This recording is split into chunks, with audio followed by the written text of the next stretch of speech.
রাস্তার পাশে বসে একজন জুতা সেলাই করা মুচিকে যদি অপারেশন থিয়েটারে ঢুকিয়ে দিয়ে একজন রোগীর ওপেন হার্ট সার্জারি করে সেলাই করতে বলা হয়, ওই মুচি কি ওপেন হার্ট সার্জারি করে তার হৃদয়কে, তার শরীরকে সেলাই করতে পারবে? কারণ চিকিৎসা বিজ্ঞান সম্পর্কে তার তো সঠিক কোনো ধারণাই নাই। তাহলে সে কিভাবে একজন মানুষের ওপেন হার্ট সার্জারি করে তার শরীরকে আবার আগের মতো সেলাই করে জোড়া লাগাবে?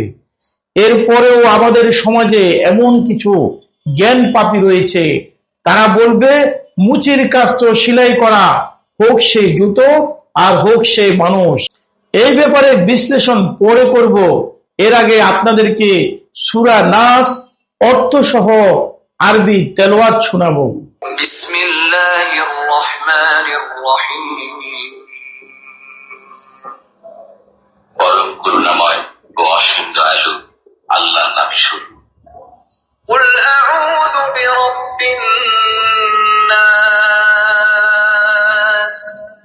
বলুন, আমি আশ্রয় গ্রহণ করছি মানুষের পালনকর্তা মালিকিন নাস,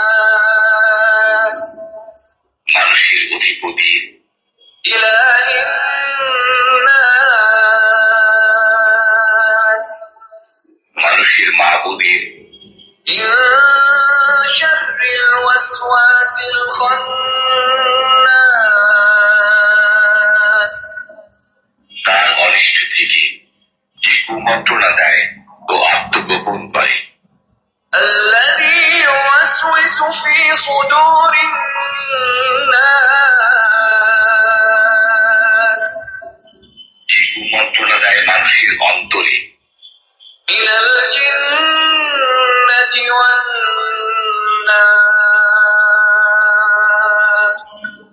জিনের মধ্য থেকে অথবা মানুষের মধ্য থেকে।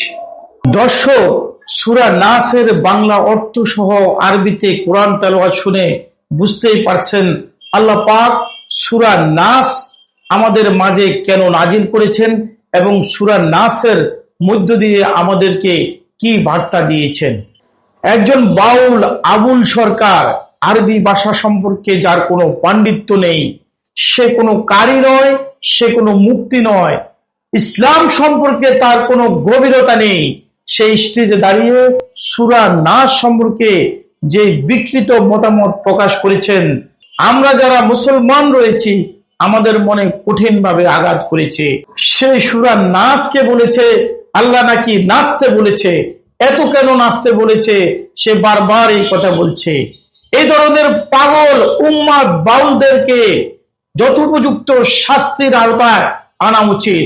কিন্তু আমাদের দেশে ফরহাদ মোজাহিরদের মতো জ্ঞান পাপী লোকেরা এদের পক্ষ নিয়ে আমাদের ইসলামের উপরে চরমভাবে আঘাত করছেন। আজ ফরহাদ মোজাহিরের বাবার নাম ধরে নিলাম মোহাম্মদ রফিকুল্লাহ। কোন একজন ব্যক্তি স্টেজে দাঁড়িয়ে যদি বলে ফরহাদ মোজাহিরের বাবার নাম হচ্ছে রামকৃষ্ণ চন্দ্র দাস, তাহলে এই ফরহাদ মোজাহির নিশ্চয়ই ক্ষেপে উঠবে এবং তার বিরুদ্ধে আইনানুগ ব্যবস্থা নেবে। তার বাবার নাম সম্পর্কে বিকৃত করার কারণে তার প্রতি যদি সে ক্ষেপে যায়, আর আমাদের ইসলামে আল্লাহ পাক সূরা নাসের মধ্য দিয়ে যে মেসেজ দিয়েছে, আমাদের জন্য যে বার্তা দিয়েছে, সেই বার্তাকে এই বাউল সরকার যে বিকৃত মতামত প্রকাশ করেছে তার জন্য কঠিন শাস্তি হওয়া দরকার। এবং এই বাউলদের পক্ষে যে সকল জ্ঞান পাপী ফরহাদ মোজাহিরদের মতো ব্যক্তিরা পক্ষ নিয়ে কথা বলবে তাদেরকেও আইনের আওতায় আনা উচিত।